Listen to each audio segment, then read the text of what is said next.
Welcome back to the season premiere of Indie Rockers Ball, pandemic style. We're out here giving you the best content about all things music while staying safe during this pandemic. Exactly. Safety is a top priority here at IUP, and anything we can do to slow the COVID-19 pandemic is crucial for our education and your enjoyment. Yep. Wait, did you just say cootie? Stay tuned. Jess, 6 feet, you're getting too close. Annalise, I haven't moved.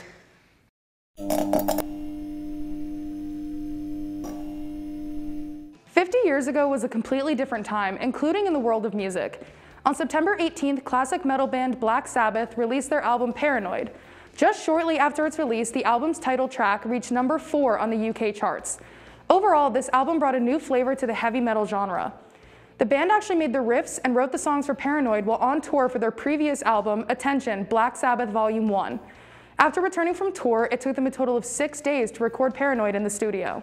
Originally, the members of Black Sabbath consisted of vocalist Ozzy Osbourne, guitarist Tony Iommi, bassist Geezer Butler, and drummer Bill Ward. The four were all born in the later 1940s, around the time of World War II, which actually inspired a few of their anti-war and anti-establishment songs in the 1970s. Black Sabbath will always be a classic heavy metal band, and they definitely paved the path for a different type of metal music. Biebs is back if anyone still cares, and he is teaming up with Chance the Rapper this time in the song called Holy. Instead of playing Drake in a DJ Khaled music video, Justin is a dirty, sad man in a music video about love and life. The music video itself is something of a short film, since it tells the story of the hardships of an oil plant worker and his wife. The message of the music video can be taken as, we can make it as long as we are together. Pretty wholesome ending as well.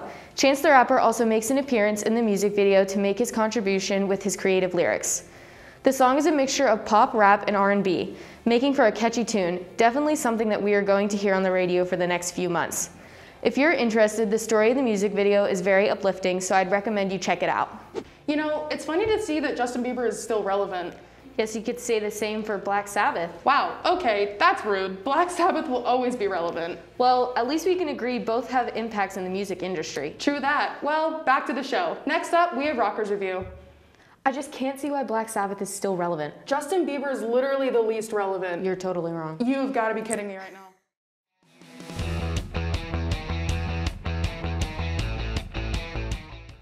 What's going on, Rockers? Welcome to Rockers Review in this new season of IRB. I'm Ian, joined with Liam as always, here to talk about some new music releases and just, our thoughts on music in general right now. Yeah. So what we're going to talk about is music in the age of COVID, new releases, listening habits, some stuff like that might have changed for you. So we'll just get started with you, Liam. First off, what did you do to pass the time during quarantine? Well, listen to a lot of music, and honestly, my music taste has branched out so much because of quarantine and COVID and all that stuff. Okay. I started out as like a really big classic rock guy, as you know. I would listen to a lot of, Led Zeppelin, Def Leppard, the Beatles, especially the Beatles during quarantine. But as things kind of branched out more, I started listening to a lot of more modern day stuff, like indie bands, Red Hot Chili Peppers, which isn't indie, but it's, like a 90s kind of funk rock group. I listened to a lot of Royal Blood. I listened to a lot of, a lot of newer stuff. The Will Dorado, which is a band that nobody really knows about, but they're more of like, indie kind of band. I've been branching out to a lot of like newer, bands that no one really knows about, which is really interesting to me. Yeah, and I think we're going to touch a lot on those. So my listening habits have also changed a little bit. I'm really into DIY, indie, punk rock, stuff like that.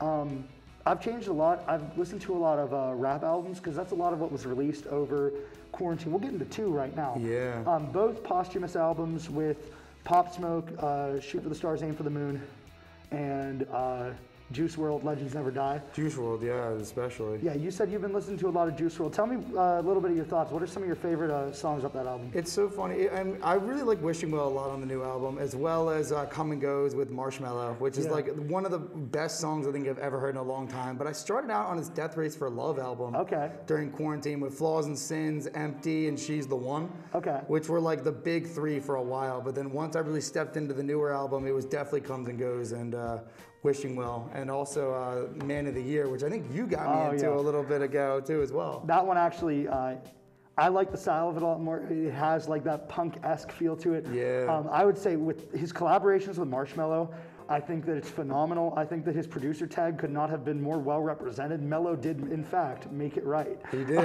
definitely. I think that 100%, some of my favorite songs off of the new album, I like his feature with Halsey, the one that he did with Halsey. I like Man of the Year, as I said, I like Wishing Well. Yep. There's just so many good songs. I don't think there's a bad song on that album. I don't think he's really released a song that isn't catchy. But like you, I started back with Death Race for Love and some of his older albums. You know, it's a shame to see rappers or any artists, anybody really pass at such a young age, going and branching off. I don't know if you listen to any of the new Pop Smoke album. Pop Smoke actually shares a birthday with me. Oh, he wow. was born July 20th, 1999. He was murdered by, it was a shooter in a home invasion, and they released this album. It was produced by 50 Cent. And it honestly was very good. He produced a lot of good songs off it. He was the executive producer. I think that it did a lot for the fans of his music because he was, you know, kind of up and coming. And, you know, you hate to see people gain fame just out of death. But I think that with this album, it showed what his music was about. It stayed true to form, and I think that it was a really good way to honor him after his passing. Yeah, and it really showed like how like underrated I think he was in the music scene. The second that he passed away and they made this album, it was like, wow, this guy's got a really great sound. Oh yeah. Can't believe he was swept under the radar for so long, you know? Well, what are you going to do? I mean, rest in peace to both of them, honestly. Yeah. Legends in their own respect, but let's flash forward a little bit, okay? Yeah. So what have you listened to now, or what's coming out now that you're ready to listen to? I know today there was a lot of new stuff released. There was a lot of new stuff for someone like me who's been listening to a lot of classic rock and, you know, Royal Blood especially, because they just released a song, I think, today, just recently. Trouble is Coming or something like that. Okay. Bruce Springsteen just released a song very recently, and he's got an album. The boss himself is coming out with a new album. He has him and the whole E Street Band got into Bruce's home studio and actually recorded an entire album. He has Letter to You, which was released a little bit ago. Okay. And very recently, Ghost was released, and that's a more upbeat song. It reminds me more of his Wrecking Ball Rising albums, where he was more like upbeat, where you're just jumping around, dancing around. Yeah, the music that really got a following behind him, where when he was, you know, releasing music constantly, when he was one of those, you know, famed artists that everybody knew and loved in the moment. Now, I think it's more of a nostalgia trip to have him releasing music. I think it's really cool that he's still releasing music. I think it's incredible. And especially during a time where, like you said, music brings people together. Yeah. So, you know, everybody has to stay 6 feet apart or greater in this time. And I think bringing people together with music is a great thing. Personally, for me, I would say, I don't know if you've listened to Movements at all. I put on a couple things. We have our radio show. We definitely do. You know, shameless promotion right there. But every Fridays 8 to 10. Yes, sir. with our radio show, I was playing some Movement stuff, Knuckle Puck, stuff like that. Movements just released. I can't remember the album name. It's No Good Left to Give. There you go. As well as Knuckle Puck with 2020. I haven't listened to Knuckle Puck's album, and I have not listened to the entirety of Movement's album. But if there's one song I could put on there, I would say "Don't Give Up Your Ghost" is a phenomenal song. It touches a lot on mental health, which is something I'm a huge, you know, supporter of mental health awareness and, you know, activism in that right. So I think that it's really cool that they brought more of that into their music. But I would say listen to that album. I would say listen to No Good Left to Give. 2020, I'll give you the review on that very soon because I'm gonna crack that open and give it a listen. Heck yeah. And I would recommend for you guys for quarantine as well, even though, you know, some people are still staying inside and isolating, I would recommend the new Rise Against song Broken Dreams Incorporated. The Rise Against and a lot of other metal bands have basically released a lot of music for DC's metal album. I'm a huge comic book nerd, so I'm just going to go a little bit off on that. Go ahead. But they've gotten a lot. DC and Warner Brothers have gotten a lot of comic book and like artists to actually go in and basically write songs about certain comic books. So you listen to the songs while you read the comics. Oh, and wow. they've gotten a few bands to actually go on there, but I think Rise Against is one of the most known that's done it. And I really like Rise Against, you know, version and you know, their song Broken Dreams, because it is an original song. And when you read that Batman comic along with Rise Against Broken Dreams on loop, it kind of makes it whole. It works, and it makes it the comic book so much more enjoyable. Or it's just something to rock out to in the car if you're driving down the highway. So I'd highly recommend that. All right, so what would you recommend to our viewers? Give them 3 albums they need to listen to right now. I would recommend the Love album by the Beatles, which is basically a combination of a ton of remixes of Beatles songs. It's a Circus Olay album that just that was released a while back in like the early 2000s. Yeah. But it's a song that, you know, an album that just transitions into one another. It's remixed versions of Beatles songs, and it's phenomenal. I would recommend The Wall by Pink Floyd if you do want a start to finish album, because I love just albums that you listen to from start to finish. And you love Pink Floyd. And it's just, and I love Pink Floyd as well, as you can see by the shirt, Animals. And the third album as well, I would also recommend, honestly, is Animals by Pink Floyd if you do have the time. There you go. From start to finish. It is a beautiful album, and every every single song in Animals has a meaning as well, and they're all named after barn animals. They're sheep, dog, pig, all that great stuff. It's an interesting concept for an album, so I would recommend listen to Liam's recommendations. I'm going to give some recommendations here now. I would recommend Legends Never Die, Juice WRLD. Yep. Great album, phenomenal. Listen to it. Maybe you'll get into some of his older stuff. I would recommend from quarantine, I was listening to a lot of the Wonder Years Burst and Decay album. So it's a 2-part acoustic album with all their songs, just acoustic renditions of it. Of their songs, I would say listen to that. It's good. It's sad, but it's really good. Yeah. And I would say finally, you know what? I would say definitely go and listen to the most recent Unplugged album by State Champs. It was phenomenal. They have songs on there like 10 a.m. and For Crying Out Loud. Awesome songs. Great album. Love that band. I've seen them a couple times live. Their stage presence is phenomenal. But on top of that, I actually want to say, I want to challenge people, start making your own music. You got nothing better to do. Honestly, the best way to express yourself, if you got musical talent, you're looking to learn an instrument, do it. Honestly, I'm a huge proponent for independent artists, going out and just doing their thing. Yeah, I recorded some music over quarantine. I don't know if anybody else on the crew did. I'm going to have to talk around about that because I'm really interested in finding out what people recorded. People are really starting to get the creative juices flowing when they got nothing better to do. So I'd recommend listen to music. Yeah, also start making your own. If you got it, there's no better time. You can get a recording set up for less than $100. Yeah. So make your own music and branch out. Definitely branch out your music taste and definitely make something as well. All right, rockers. So you heard us here. We gave you some recommendations. Hopefully everybody's staying safe, staying masked up, and hey, we'll see you next time. See you next time. Oh!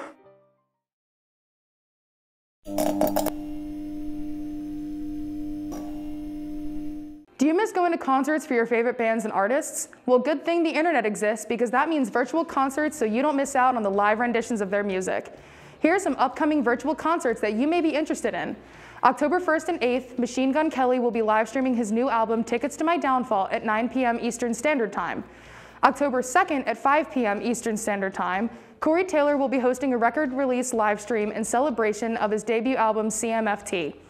This will also feature Slipknot and Stone Sour Tracks. October 9th at 5 p.m., Rufus Wainwright will be performing all 9 of his studio albums in chronological order. October 15th, Glass Animals are reimagining their show live in the internet. This will feature special guests and fan interactions. October 24th at 8 p.m., Avril Lavigne is having a virtual concert to raise money and awareness for Lyme disease. If you are interested in any of these shows or others, the link to the article will be in the description below this video. On September 24th, Bruce Springsteen has released Ghost from his new album, Letter to You, which is out October 23rd on Columbia Records. Ghost was recorded by the E Street Band live all together at Springsteen's home studio, resulting in a beautiful sound that feels like you're right there with them. Ghost is about the beauty and joy of being in a band and the pain of losing one another to illness and time, says Springsteen. Ghost tries to speak to the spirit of the music itself, something none of us owns but can only discover and share together. In the E Street Band, it resides in our collective soul powered by the heart. This song is a jam and will surely warm your heart, and we all here can't wait for his new album, Letter to You, to be released on October 23rd. It's really weird to see that concerts going to be virtual these days, but I guess that's the way the world is now. Yep, but at least music is still being made and performed these days despite the pandemic. Just look at Springsteen's new song, Ghost, for example. I can't believe he recorded that in a home studio. Me neither. Must have all the cash to have a home studio. Well, they don't call him the boss for nothing. Whatever. Next segment.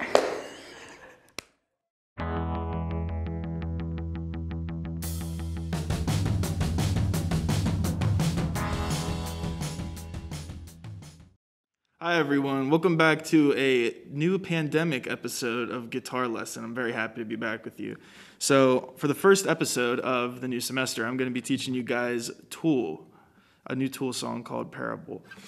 All right, so the song is going to be in drop D tuning, and I'm just going to be playing the main parts, the chorus, and most of the verses. It only changes a couple times.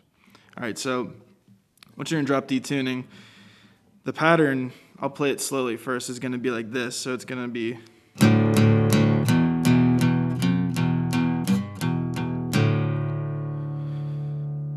So if you play it like half speed, it should sound like that. So what that is with the top 3, you're gonna bar the first 3 strings on the 2nd fret. So it's gonna be open 3 times. So, and then 1 more, and then you hammer on the 1st fret. So it's, so you do that 3 more times. So it's, and then instead of barring the bottom 2 for the other, so it's not like a full bar, it's only going to be the top string, like the root note. So it's going to be 3, and then back to 2, twice. And then you're going to put your pinky on the 5th, and then do that once. So it's, and then back to 2, and then open. So the pattern's kind of weird, but that's mostly what it is for the first part. So at like full speed, it's like, right? So it's the same thing during the beginning of the first verse, except it's palm muted. So it's, right? And then in the pre-chorus leading up, it's gonna be a bar with your pinky, making it kind of like an octave. So you can use your pinky or your ring finger, but it's going to be barring the 5th, and then your ringer pinky is going to be on the 7th of the G. So it's going to go, and then you slide that up 2 frets, so it's 7 and 9. So it's, and then it repeats once, like how it is in the chorus in the beginning. So, except the only difference is you don't hit the 3, you go straight to the 5. So you just skip over that. So that sounds like.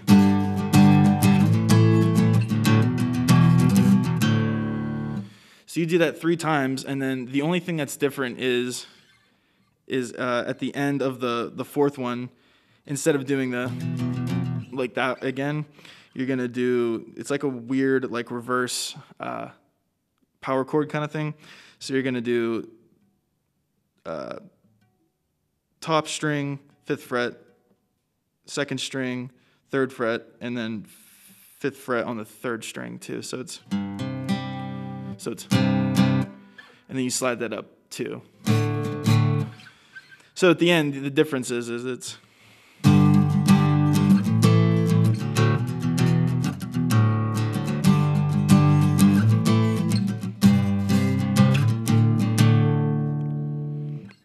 all right, so that's the main part, and then the only part that's different at the end is the part in the last verse, which is leading up to the last chorus. So it's all going to be palm muted, so it's going to sound something like this.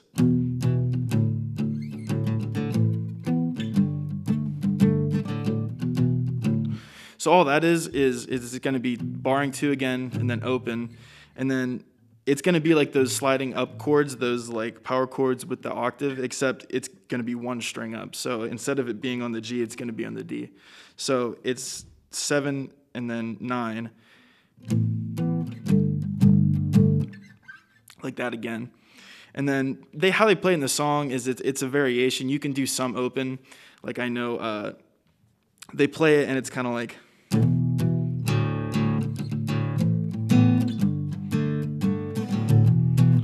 that, and you play that all the way until the very end, basically, and you just kind of repeat the chorus again.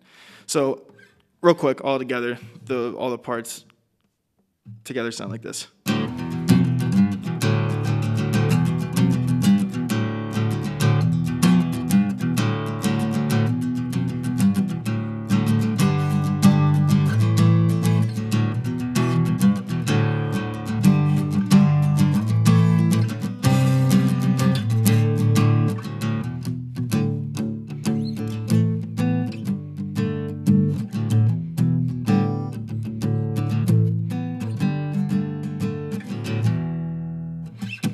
All right, that's basically the gist of it, and that is how you play Parable by Tool. Thank you guys very much for watching, and as always, I'll see you next week.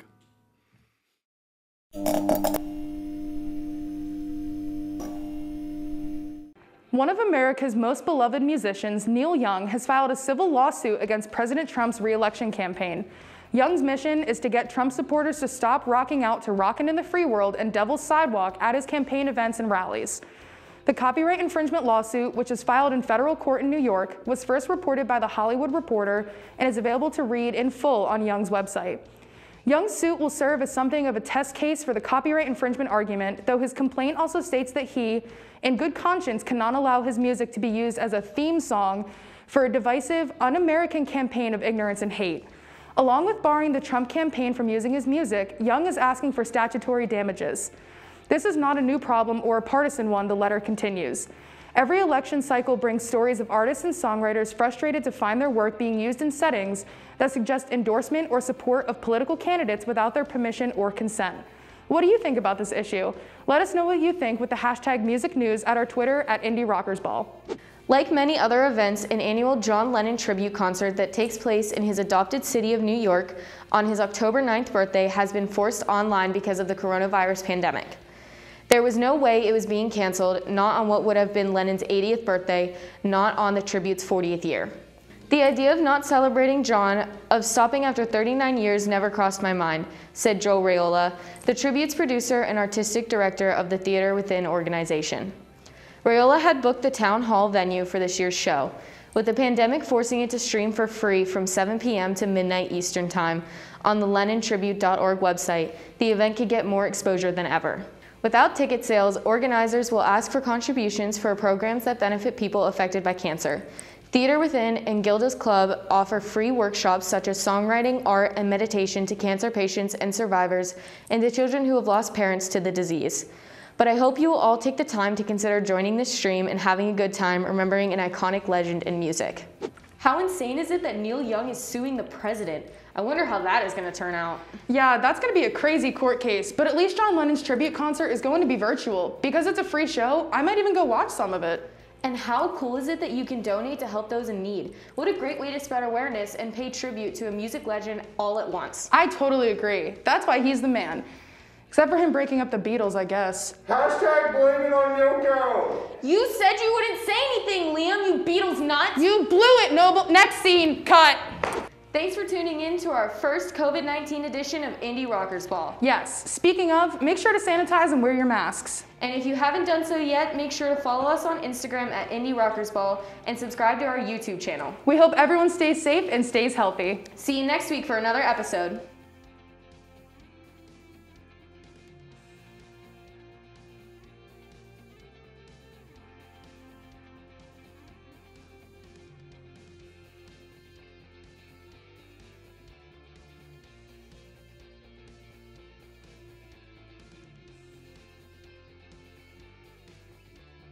Too close, get away from me. Okay, cool. She said, oh my God, like that's not even true. It said continue arguing, so I continued. I didn't see that part. Scoot over. Can you scoot over? Sorry. I don't want you close to me. If you get close to me one more time, I'm literally smack. You just.